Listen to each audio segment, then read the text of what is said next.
출국장에만 있는 면세점이 곧 입국장에도 생길 것 같습니다. 소비자의 편익 증진과 계속 늘어나고 있는 해외 소비 일부를 내수로 돌리기 위함인데요. 소비자들은 환영하는 분위기인데 풀어야 할 과제들이 많습니다. 관련해서 이종훈 시사평론가 모시고 얘기 나눠보도록 하겠습니다. 평론가님 어서 오세요. 네, 안녕하세요. 네, 입국장 면세점 도입을 이제 검토해 달라 이런 이제 문재인 대통령의 주문이 있었는데 구체적으로 어떤 얘기들이 나왔습니까? 네, 문재인 대통령의 이제 지시 내용은 그러니까 입국장에 이제 면세점을 이제 설치를 했으면 좋겠다 하는 거고요. 그러니까 국민들이 불편이 많은데 이런 걸 해소해 주는 게 혁신이다. 그리고 가능하면 중견 또는 중소업체에게 혜택이 돌아가도록 했으면 좋겠다. 이렇게 얘기를 했고요. 그 배경으로 이제 국민들이 이 시내에 있는 또는 공항에 있는 면세점에서 물건을 사더라도 해외 여행을 가게 되면 이걸 계속 휴대하고 다녀야 되는 불편함이 있었다는 거죠. 그래서 오래전부터 그것에 대한 이제 불만들이 있었기 때문에 그걸 이제 해소하는 그런 차원도 있고, 또 이제 우리 국민들이 연간 뭐 거의 3천만 명 정도 해외 여행을 이제 다니는데, 그러다 보니까 해외 그 여행 수지, 그러니까 이 관광 수지 적자가 굉장히 심하다는 거죠. 자, 그래서 그걸 오히려 내수로 전환시킬 수 있는 그런 그 계기가 되기 때문에 그렇게 하라라고 이제 지시를 일단 내린 상황입니다. 네, 그러니까 우리나라 관광객들의 불편함 그리고 이제 관광 수지 적자, 자 이런 문제점들을 해결하는데 입국장 면세점들이 좀 어느 정도 해결을 할 기미를 줄까요? 네, 그렇죠. 그러니까 만약에 이제 그 그동안에 국내 면세점을 이용을 해서 이제 해외 여행 갔다가 사실은 그 물건 들고 가지고 갔다가 오셨던 분들 같은 경우에는 그러니까 그 품목을 들어올 때 그냥 사시면 되잖아요, 현장에서. 그러니까 이제 해외에 다니면서 그 물건을 휴대해야 되는 불편이 많이 이제 사라지게 되는 그런 거고요. 그다음에 이제 해외 여행하고 돌아오다 보면 그 면세점에서 이런 거 좀 살 걸 하고 좀 아쉬워하는 경우도 꽤 있잖아요. 그런 경우에도 이제 추가로 또 국내에서 이제 살 수가 있는 겁니다. 그렇게 되면 이제 역시 여행객 입장에서는 불편이 많이 이제 해소가 된다. 이렇게 봐야 되겠죠. 네. 네. 사실 이제 입국장 면세점이란 게 우리나라 공항에는 없지만 세계적으로는 늘어나는 추세 아닙니까? 이미 이제 일본과 중국에서도 도입된 걸로 아는데요. 네, 그렇습니다. 그러니까 지금 71개 나라 정도, 그리고 공항 개수로 따지면 135개 정도 공항에서 이미 이제 도입을 한 상황이고요. 일본이 이제 그 올해부터 이제 주요 공항에 입국장에 이제 면세점을 설치하는 걸 확대하는 추세고, 그리고 이제 중국 같은 경우에도 지난해부터 좀 주요 공항에 지금 입국장 면세점을 확대하는 그런 추세입니다. 특히 뭐 중국 같은 경우는 국내에 지금 뭐 우리 요커들도 많이 와서 많이 이제 면세점에서 이용을 하고 있지 않습니까? 그러니까 중국 입장에서는 이것도 역시 이제 그 내국인들이 해외 나가서 너무 그 돈을 많이 쓰니까 차라리 국내에서 써라. 뭐 그런 취지에서 지금 최근 들어서는 지금 그 입국장에 면세점을 좀 확대하는 그런 추세를 좀 보이고 있습니다. 네. 그런데 이제 제 기억으로는 입국장 면세점 이미 6차례나 법률안이 발의가 됐었는데 무산된 걸로 알고 있거든요. 이 이유는 어떻게 봐야 할까요? 네, 그러니까 뭐 관련 업계들의 반대도 있었고요. 또 관련 이제 그 기관들의 반대도 좀 있었습니다. 그러니까 뭐 국세청 같은 데서는 이게 조세 형평성에 좀 어긋난다. 그러니까 간단히 이야기해서 해외여행을 자주 다니는 사람 경우에는 면세 혜택을 좀 더 많이 누릴 수 있다는 거죠. 물건을 싸게 살 수 있는 기회. 반면에 이제 해외여행을 못 가는 사람들의 경우에는 면세점 이용할 기회가 아예 없잖아요.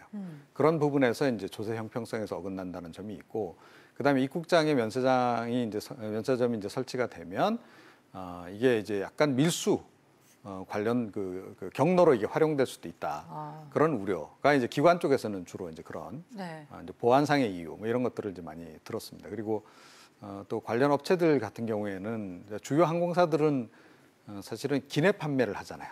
그렇죠. 기내 면세점 이제 운영하는데 약간 차질이 있다는 거고, 그다음에 이제 그 주요한 국내 이제 그 대형 면세점 같은 경우에는 그거보다 오히려 그러니까 인도장이 더 필요하다. 그러니까 입국장에 인도장을 설치해 주면 그러니까 해외에 휴대하지 않고 국내에 들어올 때 그때 인도해 주면 되지 않겠냐. 그런 등의 이제 반대로 해서 사실은 이제 이게 좀 잘 성사가 안 돼 왔었죠. 네.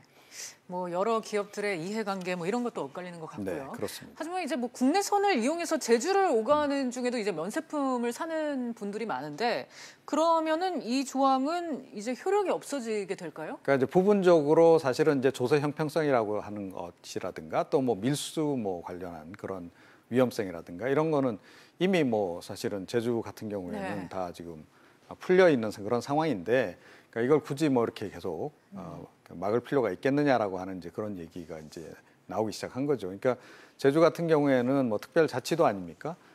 그런 상황이기도 하고 또 관광 활성화 차원에서 이제 부분적으로 내국인에 대해서 금액도 한정이 좀 있죠. 그리고 이제 연간 살 수 있는 그 횟수도 6회로 제한돼 있고 네. 뭐 그렇게 상황이긴 한데 어찌 됐건 이제 이미 이제 내국인 면세점 운영이 이제 그쪽에서는 허용된 상황이니까 입국장에 면세점 허용하는 것 자체를 이제 이거를 터부시하던 시대는 이제 지났다.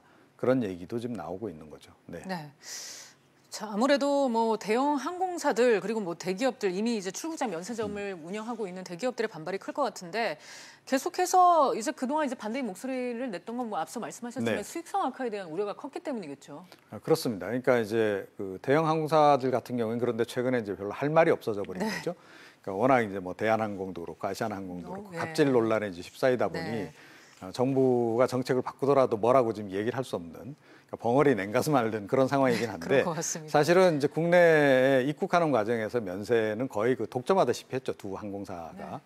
네. 그런데 이제 그 부분이 좀 이제 타격이 좀 있긴 할 겁니다. 그런데 그거보다도 국민 편의가 더 크다라고 일단은 이제 문재인 대통령이라든가 청와대 참모들은 그렇게 판단을 내린 것으로 이렇게 보이고요. 네. 실제로 그런 수요가 좀 많이 있습니다. 예, 그리고 또 대형 면세점 같은 경우에는 하지만 그렇게까지 큰 타격은 없을 거다라는 얘기도 있습니다. 그러니까 대형 면세점들 입장에서는 그야말로 인도장이 더 필요한 거죠. 입국장에 인도장을 만들어주는 그게 이제 필요하다라고 얘기를 하고 있어서 어쩌면 그건 이번에 함께 해결이 될지도 모르겠다라고 생각을 하고요. 그리고 입국장에 뭐 아시다시피 이렇게 대형 면세점이 들어갈 공간이 수는 없습니다. 없죠. 예. 그래서 대통령도 얘기했다시피 중견 또는 중소 네. 정도 그리고 품목도 상당히 제한적인 그런 면세점이 들어오기 때문에 대형 면세점의 뭐 영업에 그렇게 큰 네. 차질은 없을 것이다. 이렇게 그러니까요. 생각을 합니다. 예, 네. 여행 떠나기 전에 사는 물품하고 아마 들어오면서 살 수 있는 물품이 아마 많이 다를 것 같다는 그런 생각이 그렇죠. 들어요. 네, 그렇습니다. 예, 특히 또 이제 이번 입국장 면세점 뭐 방금 말씀하셨지만 이제 중소 중견 업체로 제안을 했었는데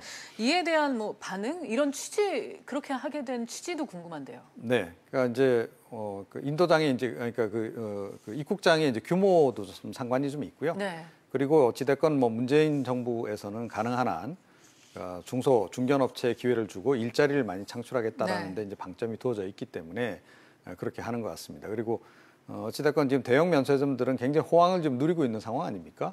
그러니까 더 이제 그쪽에 이제 혜택을 줄 필요는 없다라는 생각을 좀 이제 하는 거고요.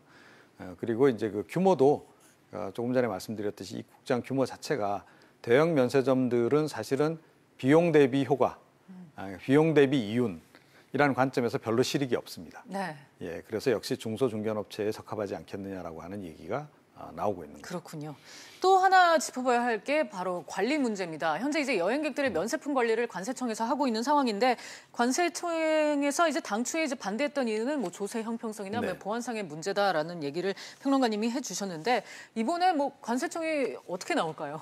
그러니까 정부에서 일단 뭐 방침을 그렇게 정했다면 이제 따르지 않을까 이렇게 생각을 네. 합니다. 그러니까 약간 조금 더 이제 번거로워진 건 분명하죠. 예. 예, 그리고 이제 특히 이제 밀수 관련한 부분이라든가 이런 것은 조금 더 엄밀하게 좀 이제 살펴봐야 되는 이제 그런 부분이 없잖아 있긴 한데, 그러니까 입국장의 면세점 자체가 그렇게 조금 전에도 말씀드렸듯이 공간 자체가 그렇게 큰 공간은 아니기 때문에 뭐 그 정도는 충분히 그러니까 뭐 보안상의 약간의 설비를 좀 더 강화를 한다면 충분히 이게 뭐 가능하지 않겠냐 이렇게 지금 일단 보고 있는 그런 상황입니다. 네. 네. 마지막으로 하나 더 여쭤볼게요. 어쨌든 이제 도입이 된다면 발생할 수 있는 문제는 최소화하고 효과는 이제 최대한 거둬야 할 텐데 네. 성공적인 안착을 위해서는 어떤 노력이 필요할까요? 그러니까 일단은 뭐 공간을 효율적으로 잘 좀 만드는 게 일단 필요할 것 같고요. 네. 그리고 역시 이제 이용객의 편의 위주로 지금 일단 설계가 돼야 되지 않을까 이렇게 생각이 좀 됩니다. 그리고 역시 이게 이제 중견 중소 업체라고 또 이제 업체 규모를 좀 한정을 해서 이것도 일종의 가이드라인 아니냐라고 하는 얘기도 좀 나오고 있고, 또 이 공교롭게도 임종석 비서실장이 또 의원 시절에 2003년, 2005년에 이 관련한 입법안을 또 낸 적이 있어요. 그랬었군요. 그래서 이게 또 혹시 또 이게 뭐 특혜 논란에 휩싸일 여지도 없잖아 있습니다. 그래서 네. 뭐 그 부분은 굉장히 조심해야 할 거라고 생각은 합니다만 임종석 비서실장은 아예 이 나중에 업체 선정이라든가 이런 쪽은 거들떠도 안 보시는 게 좋지 않을까 이렇게 생각합니다. 네, 굉장히 중요한 좋은 말씀이었던 것 같습니다. 네, 오늘은 이종훈 평론가와 함께 공항 입국장 내 면세점 설립과 관련해서 자세히 내용 들여다봤습니다. 오늘 말씀 감사합니다.